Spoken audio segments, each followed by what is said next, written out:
Très chère audience, bonjour et bienvenue dans ce cours.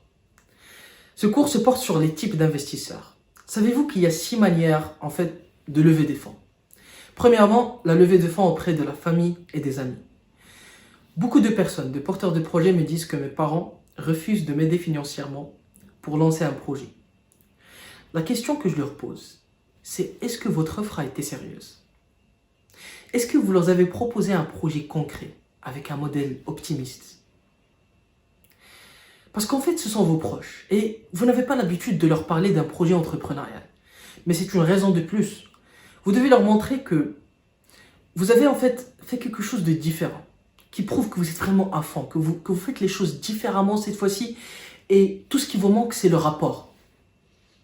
Vous allez voir que leur réaction lorsque vous allez leur formuler une offre qui soit vraiment sérieuse, leur réaction aussi va être sérieuse. Encore faut-il qu'ils aient bien sûr cet argent que vous demandez et que vous leur expliquez comment cet argent sera investi. Vous demandez 5 000 euros, 20 000, 50 000 euros? Très bien. Mais avez-vous calculé votre seuil de rentabilité? Savez-vous quand est-ce que vous allez rendre leur argent? Commencer à générer des revenus, des bénéfices. C'est ainsi que vos proches vont considérer sérieusement votre offre et probablement vous donner les sommes dont vous avez besoin. Deuxièmement, il y a ce qu'on appelle les accélérateurs et les incubateurs. C'est un programme d'accompagnement qui dure entre 6 et 18 mois pour les startups en phase de croissance. Toute startup passe par des phases qui sont claires. L'idéation, le prototype, l'MVP, le minimum viable product, le lancement et la croissance. Les accélérateurs s'intéressent plus à des startups qui ont déjà traversé les 5 premières phases et donc ils cherchent des startups qui sont prêtes à devenir des scale-up. Un mot qui est apparu très dernièrement. Une scale-up, c'est une startup qui a plus d'1 million d'euros en termes de chiffre d'affaires ou alors qui a pu réussir une levée de fonds de plus d'1 million d'euros. Un accélérateur vous donne l'accès à un financement en pre-seed ou en seed investment.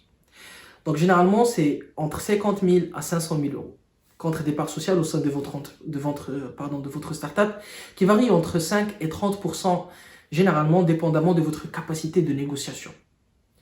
Vous pouvez avoir recours aux accélérateurs pour l'une des raisons suivantes. Soit pour lever des fonds, pour vendre plus, pour structurer votre équipe, assurer une croissance en bonne et due forme. Mais voici le conseil que j'ai à vous donner. N'intégrez pas n'importe quel incubateur ou accélérateur. Faites une recherche auparavant. Assurez-vous qu'ils aient accompagné des startups semblables à la vôtre et qu'ils ont vraiment aidé à avancer beaucoup de jeunes porteurs de projets. Parce que j'ai intégré des incubateurs et accélérateurs qui finalement n'avaient rien de spécial, voire même qui n'ont jamais lancé une startup de leur vie.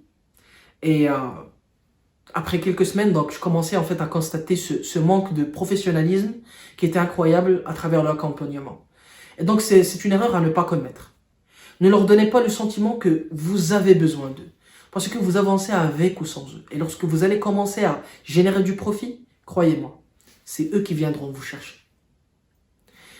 Donc, ce qu'il faut retenir, c'est qu'il ne faut pas nécessairement passer par un incubateur ou un accélérateur. Ce n'est pas une condition sine qua non. Non. Vous pouvez avancer tout seul. Le troisième type d'investissement, ce sont les anges investisseurs. Des entrepreneurs qui sont riches et qui investissent leur argent dans des petites startups parce qu'ils sont passés par là. L'avantage de lever de fonds auprès des anges investisseurs, c'est qu'ils ont beaucoup de temps libre. Et donc, ils peuvent vous offrir également du temps. Ils peuvent être carrément, c'est-à-dire avoir cette allure d'un cofondateur. Ils investissent, c'est-à-dire très rarement, mais vous pouvez les contacter personnellement. Leur présenter votre projet, les inviter à dîner, et donc vous pouvez créer un lien personnel avec eux.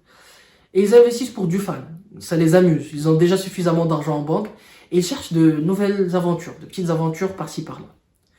Donc personnellement, ce que je peux vous conseiller avant de les contacter, c'est d'avoir une idée sur leurs investissements préalables. Combien ils investissent à peu près? Quel pourcentage ils demandent en contrepartie? Ça vous aidera aussi en termes de négociation. Depuis quand ils n'ont pas investi? Car comme je vous ai dit, ils chercheront à créer un lien direct avec vous. Donc vous devez aussi avoir des informations personnelles à propos de leurs investissements. Quatrième moyen pour lever de fonds, les seed funds. Les seed funds sont un peu plus professionnels que les anges investisseurs. Ce sont d'ailleurs des sociétés spécialisées dans la prospection et la recherche des early stage startups, des startups qui viennent de se lancer. Ils répondent très rapidement par email, ça je vous le garantis. Parce que leur mission en fait c'est ça, c'est de signer autant de contrats possibles. Parce qu'en fait c'est leur carburant, c'est ce qui fait en sorte qu'un seed fund réussisse.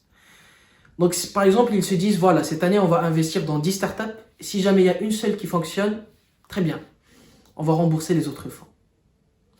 Et au final il y a les VC funds, donc qu'on appelle en français des capital risques, et qui sont en fait des sociétés qui financent les startups qui sont vraiment à fort potentiel. Vous allez trouver quelques-uns qui proposent des seed et pre-seed investment, et donc des montants qui varient entre 50 000 et 500 000 euros.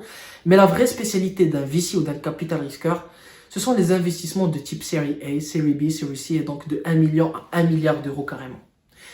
Contacter un capital risque, pour moi, est une phase qui doit venir, c'est-à-dire après énormément de concrétisation, après avoir un énorme chiffre d'affaires et beaucoup de clients.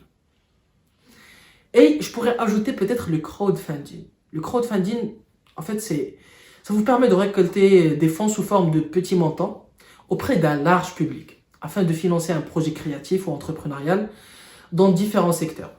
Ce financement peut prendre diverses formes. Ça pourrait être un don, un prêt, ou avec ou sans intérêt, ou un investissement en capital. Donc tout cela se passe à travers une plateforme sur Internet et le plafond de la collecte est fixé à 2,5 millions d'euros au maximum. Donc pour lever des fonds, personnellement, j'ai tout d'abord créé une liste de toutes les personnes que je connais, dont je suis conscient qu'ils ont les moyens pour financer ma startup.